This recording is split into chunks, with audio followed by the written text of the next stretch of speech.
Best varicose wines చికిత్సనే పొందండి. నొప్పి లేని చికిత్స కోసం సంప్రదించండి ఎవిస్ హాస్పిటల్. నమస్తే రమగారు. నమస్తే జీ. రమగారు, మనకు కార్తీక మాసంలో వచ్చే పౌర్ణమికి చాలా విశేషం ఉంటుంది కదండి.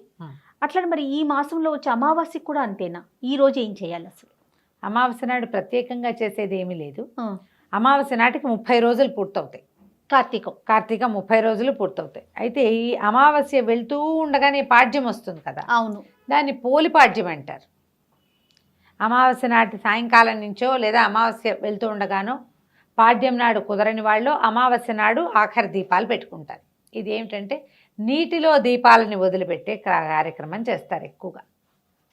పోలిపాడ్యమికి ఒక ప్రత్యేకమైన కథనం కూడా ఉంటుంది. కార్తీక పురాణంలోనూ చెప్పబడుతుంది. పోలి స్వర్గారోహణ. ఈ పోలి అంటే ఏమిటో తమాషాగా ఉంది. పోలమ్మ అమ్మాయి పేరు. పోలాలు పెట్టుకుంటారు. పోలేరమ్మ మీద నుంచి పెడతారు కదా. ఆ ఇంట్లో ఆఖరణ పుట్టిన పిల్లలు, లేక పుట్టిన ఆడపిల్లలు, చచ్చి బతికిన పిల్లలు, వాళ్ళకి పోలి పేర్లు పెడతారు. పోలి అని పిలుస్తారు.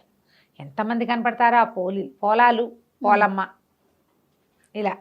అయితే ఈ పోలి కథ చాలా వింతగా ఉంటుంది. ఈ కథ చెప్పుకుని అక్షింతలు వేసుకుంటారు, దీపాన్ని పెడతారు. ఏంటంటే ఇప్పుడు నెల రోజులు మనం కార్తీకం శుద్ధంగా చేసుకుంటారు ప్రతి వాళ్ళు కూడా. అవును. మిగిలిన ఏవి దానాలు ధర్మాలు అవి ఇవి చేసినా చేయకపోయినా పొద్దున్నే స్నానం, దీపం. ఊర్లలో ఉండే వాళ్ళు ఏం చేస్తారు, చెరువుకి వెళ్ళి స్నానం చేసేయటం, చెరువు కట్టుకుని దీపం పెట్టేసుకోవటం. వెళ్ళేటప్పుడే పట్టుకెళ్ళిపోతారు వస్తువులు, నూనె, దీపం, ప్రమిదలు, ఒత్తులు పట్టుకెళ్ళిపోతారు. దేవాలయాలు ఏవైనా చెరువు గట్టునే ఉంటే స్నానం చేసేయటం, ఆ తడి బట్టలు పెడిచేసుకుని సూర్యుడికి అర్ఘ్యం ఇచ్చేసుకుని దండం పెట్టారు. అర్ఘ్యాలు ఇంకా సూర్యోదయం కాదు, ఓ దండం పెడతారు రాని సూర్యుడికి, దీపం పెట్టేసుకుంటారు ఆడవాళ్ళు. మగవాళ్ళు అయితే సంధ్యావందనాది కార్యక్రమాలు చెరువు గట్టనో నదీ తీరానో అలాగే చేసుకునేవాళ్ళు. బావి దగ్గర స్నానం చేసి వచ్చే దారిలో ఉన్న దేవాలయంలో దీపం పెట్టి వచ్చేసే పద్ధతి కూడా కనపడుతుంది. ఈ ఊళ్ళల్లో చిన్న చిన్న పల్లెల్లో దేవాలయాలు అవి లేని వాళ్ళు ఏం చేసేవాళ్ళు, సమీపంలో ఉన్న నదీ తీరాలకు వెళ్ళిపోయేవాళ్ళు. వెళ్ళక్కడ నివసించి నెల రోజులు దీపం పెట్టుకొచ్చేవాళ్ళు. తెల్లవారుజామునే 4-3 గంటలకల్లా బయలుదేరి వెళ్ళిపోయి అప్పుడు ఏముంది 6ంటికి పడుకునేవాళ్ళు. సాయంత్రం 3ంటికి లేవడం ఏమీ కష్టం కాదు. అవునవును. ఈ వెళ్ళిపోయి 3 గంటలకల్లా వెళ్ళటము, స్నానం చేయటము, దీపారాధన చేసుకోవటం, తెల్లవారేసరికల్లా మళ్ళీ ఊళ్ళోకి వచ్చేసేయటం. దూరంగా ఉన్న నదీ తీరాలకు కూడా ఇలాగే వెళ్ళేవాళ్ళు. తీర్థాలకు వెళ్ళటం ఇదొక విధానంగా వెళ్తుంది. ఇప్పుడు కూడా మనం అలాగే ఇంచుమించుగా చేస్తున్నాం. మనకేంటంటే జనాభా పెరిగారు, జనావాసాలు పెరిగిపోయినాయి. ఈ నదాలు, చెరువులు, జామలు మనకేమీ లేవు. చెరువులో స్నానం చేస్తే ఏదో పిచ్చెక్కినట్టు ఉంటుంది. స్విమ్మింగ్ పూల్లోనూ వాటిలోనూ స్నానాలు చేయలేం కదా. భూ సంబంధమైన జలాలు కావు అవి, ప్రాక్టికల్ కుదరదు కదా. కాబట్టి మనకు పుష్కలంగా స్విమ్మింగ్ పూల్స్ ఉన్నప్పటికీ మన ఊళ్ళల్లో కుదరదు. అవును. ఏదో ఇంట్లోనే స్నానం చేస్తాం. కుదిరితే ఏదైనా ఒక్కరోజు వెళ్ళి ఏ నదిలోనో ఏ చెరువులోనో చేస్తాం. ఇలా 30 రోజులు చేశాక, 30 అంటే రోజులకి 30 చెప్తాం. తిథులు అవో 15 తిథులు, ఇవో 15 తిథులు. ఈ 15 తిథుల్లో ఒకటి క్లబ్ అయిపోయి ఓసారి 28 రోజులే వస్తాయి, ఓసారి 29 రోజులు వస్తాయి. ఓ రోజు ఎలాగోలాగా లుప్తం అయిపోతాయి, ఎక్కడో చోట క్లబ్ అయిపోతుంది. ఇన్ని రోజులు పెట్టి ఈ అమావాస్య నాడు 30వ రోజుగా పూర్తి చేసుకుంటారు. చేసుకుని అమావాస్య నాడు సాగనంపకుండా పోలి స్వర్గారోహణ పాడ్యమి నాడు చేస్తారు. పాడ్యమి నాడు ఏం చేస్తారు, ఇట్లా తెల్లవారుజామునే అదే లాస్ట్ దీపం. మన అరటి డిప్పలు దొరుకుతాయి కదా, అరటి డిప్పకి చిన్న చిన్న హోల్స్ చేసి, ఆ హోల్స్ చేయడం కూడా మా చిన్నప్పుడైతే నాకు తెలిసి ఈ మందు సీసాలు ఉండేవి చూడు, బాటిల్స్, టానిక్సే బాటిల్స్, వాటికి మూతలు రేకు మూత కదా, ఆ రేకు మూత ఇలా గుచ్చి ఇట్లా తిప్పితే ఆ డిప్ప ఊడొస్తుంది. అందులో ఆవు నేతిలో ముంచిన ఒత్తిని అందులో వేసి వెలిగించి నీళ్ళల్లో వదిలిపెడతారు. అవును, నీటిలో వదిలిపెడతారు. దీపాలని వదిలిపెట్టి మళ్ళీ వచ్చే సంవత్సరం మళ్ళీ కార్తీక దీపాలు పెట్టుకుంటామని అంతవరకు పోయి రమ్మని అమ్మవారిని దీపలక్ష్మిని సాగనంపుతాం. పెద్ద పూజా విధానంగా ఏం చెయ్యరు. ఇంట్లో దీపం పెట్టుకోవటం, ఇది పసుపు బొట్టు పెట్టి అరటి డిప్పలకి దొప్పల్లో దీపాలు పెడతారు. ఈ గంగలోనూ అక్కడ కనపడుతూ ఉంటాయి మనకి నదీ తీరాల్లో, గోదావరి నదీ తీరాల దీపాలు వెళ్తూ కనిపిస్తాయి. అరటి డిప్పల్లో చేస్తారు. ఇంత తట్టు మన రైతు బజార్ల నిండా అరటి డిప్పలు దొరుకుతున్నాయి ఇప్పుడు. మనకి ఇక్కడ నీళ్లు లేవుగా, ఏం చేస్తాం, అందుకని మనం ఒక టబ్లో వదిలిపెడతాం. దాని నియమం ఏమిటి, అమావాస్యతో నాడు తెల్లవారుజామున దీపాలు కనిపించడం వెలుగు. ఈ దీపాల వెలుగులో మన పితరులు ప్రయాణం చేస్తారు. ఇలాంటి దీపం మనం ముందు పెట్టాం. అది ఎప్పుడు నరక చతుర్దశి రోజున. అవును. సరిగ్గా నెల క్రితం కదా దీపావళి అమావాస్యకి పెట్టామా. అవును. దీపావళి అమావాస్య తర్వాత అక్కడి నుంచి నెల రోజులు చేసాం చూడు, అలాంటివే యమదీపాలు ఇవి. ఇప్పుడు మన కార్తీకంలో 2 విశేషమైనవి చెప్తారు. జ్వాలా తోరణం ఒకటి చాలా అద్భుతమైందని చెప్తారు.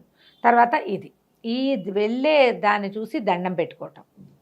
మనమే చేయలేకపోయాం, ఎవరో వేస్తారు, దండం పెట్టుకోండి, అది కూడా ఫలితాన్ని ఇస్తుంది. ఈ పోలిని పంపించటము, ఆ పోలిని పంపటం కాదు, జ్యోతిని పంపటం. ఈ పోలమ్మ కథ విశేషంగా చెప్తారనమాట. కథ బాగుంటుంది. పూర్వం ఒక నదీ తీరంలో ఒక రజక కుటుంబం ఉండేది, చాకలి వాళ్ళ కుటుంబం. 5 కొడుకులు వాళ్ళకి. అయితే వాళ్ళిద్దరు భార్యాభర్త బాగానే ఉండేవాళ్ళు. ఈ 5 పిల్లలకి పెళ్ళిళ్ళు చేశారు. ఆఖరి కోడలు పోలి.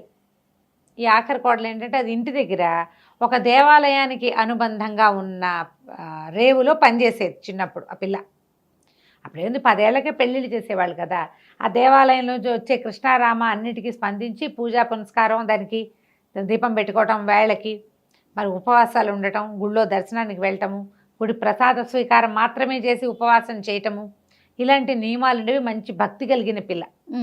ఎప్పుడైతే ఈ భక్తి కలిగిన పిల్ల వీళ్ళ ఇంటికి వచ్చిందో వాళ్ళ అత్తగారికి వీళ్ళ ఊళ్ళో కొంచెం భక్తురాలని పేరుంది, పూజలు బాగా చేస్తుంది అని మంచి పేరుంది. గంగమ్మో ఏదో దాని పేరు. అయితే ఇంత పేరున్న అత్తగారు కోడలు వచ్చాక కోడలు భక్తి ఎక్కువైంది, అత్తగారి భక్తి తగ్గిపోయింది. కష్టంగా ఉండేది. అందుకని ఈ కోడల్ని ఏమీ పూజ చేసుకొని ఇచ్చేది కాదు, విపరీతంగా పనులు చెప్పేది. తను గుళ్ళోకి వెళ్తూ పెద్ద కోడళ్ళని 4 వెంటేసుకెళ్ళేది, కానీ చిన్నపిల్లని రానిచ్చేది కాదు. ఇంట్లో దానికి ఏదైనా కృష్ణారామ అనుకోవడానికి వీలు లేకుండా ఏది చేయనిచ్చేదే కాదు. పని పని పని, పాలు తీయాలి, వెన్న తీయాలి, అది తీయాలి, ఇది తీయాలని 100 పనులు చెప్పేది. ఊపిరాడని రకంగా చేసేది. ఇవి ఎట్లా అంటే సంధ్య దీపం ఇట్లా ప్రదోష వేళ దీపం పెట్టాలి కార్తీకంలో.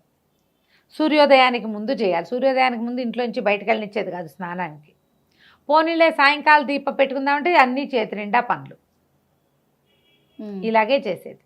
అయితే ఇలా కొంతకాలం గడిచింది. పిల్ల కొంచెం బాధగా ఉండేది, కానీ అయినా కూడా అది ఏం చేసేది, వాళ్ళ వాకిళ్లలో ఈ పత్తి చెట్లు ఉండేవి. కాయ కోస్తే అత్తగారికి తెలిసిపోతుంది. ఆ కాయ ఇట్లా విచ్చుతుంది కదా, టుప్పమని పగులుతుంది. అది పగిలితే పత్తి ఇట్లా తెల్లగా ముద్దలాగా వస్తుంది. అలాగా కొంచెం తీసి ఒత్తి చేసుకునేది, దాంతో చేసుకునేది దీపం. లేకపోతే అరటి నార తీసి అరటి చెట్ల దవ్వలాగితే నార వస్తుంది. పువ్వులు కడతారు మద్రాసు అయితే, నీకు తెలిసి ఉంటుంది కదా. ఆ నారని సన్నగా పేని అది ఒత్తులుగా వాడుకునేది. ఏం చేసేది, మజ్జిగ చేసి చల్లకవ్వానికి జిడ్డు వెన్న అంటుకుని ఉంటుంది కదా, అలాగా లాగితే గోళ్లలో నుంచి ఇంత కొంచెం కొంచెం వెన్న వస్తుంది. ఆ వెన్న ఈ ఒత్తికి అంటించి ఆ జ్యోతి వెలిగించి దేవుడికి చూపించేది. ఏదో ఒక రూపంలో రోజు దీపం పెట్టుకునేది. ఇలా 1 నెల గడిచింది. సరిగ్గా అమావాస్య నాడు ఏం చేసిందట అత్తగారు, మరి అమావాస్య నాడు ఆఖరి రోజు కదా, కోడళ్ళందరినీ తీసుకుని వెళ్ళిందంటే దీనికి ఒక 100 పనులు చెప్పింది. వచ్చేసరికల్లా ఇల్లంతా మెత్తేసి చేసేసి పెట్టేసేయాలని చెప్పి పెట్టేసరికల్లా ఈ అమ్మాయి ఏం చేసింది, ఆ పూట అస్సలు సాగల పాపం. ఈ పత్తికాయ ఒకటి కనపడితే ఆ పత్తితోటి ఇది చేసి ఆ ఒత్తి పెట్టుకుని దీపం వెలిగించి దండం పెట్టుకుందట. అమావాస్య నాటి తెల్లవారుచావున. అమావాస్య వెళ్ళిపోయి పాడ్యం వచ్చేస్తుంది. అమావాస్య వెళ్ళిపోతుంది. ఈ దీపం పెట్టేసరికల్లా ఏమైంది, అప్పుడు దండం పెట్టుకుంది. ఏంటంటే, నేను ఈ 1 రోజులు ఎలాగోలాగా పెట్టాను, ఈ ఆఖరి జ్యోతిని నీళ్ళల్లో వదిలే అవకాశం లేకుండా అయిపోయింది నాకు. అమావాస్య నాడు వదిలిపెడతారని పోయారు వాళ్ళంతా. నీళ్ళల్లో వదిలేందుకు నాకు అవకాశం లేకపోయింది. అందుకని బాణలో వదిలిపెడతానని నీళ్ల బాణలో ఆ దీపాన్ని పెట్టిందట. అయితే సరిగ్గా ఏమైంది, అప్పుడు కార్తీక దామోదరుడు ఆయన పైనుంచి చూస్తున్నాడు నిలబడి. చూసి అబ్బో ఎన్నో దీపాలున్నాయి, మొత్తం దేశం కింద భూమి నిండా దీపాలు, జ్వాలా తోరణాలు కనపడుతున్నాయి, దీపాలన్నీ నడుస్తున్న దీపాలన్నిటినీ చూస్తున్నాడు.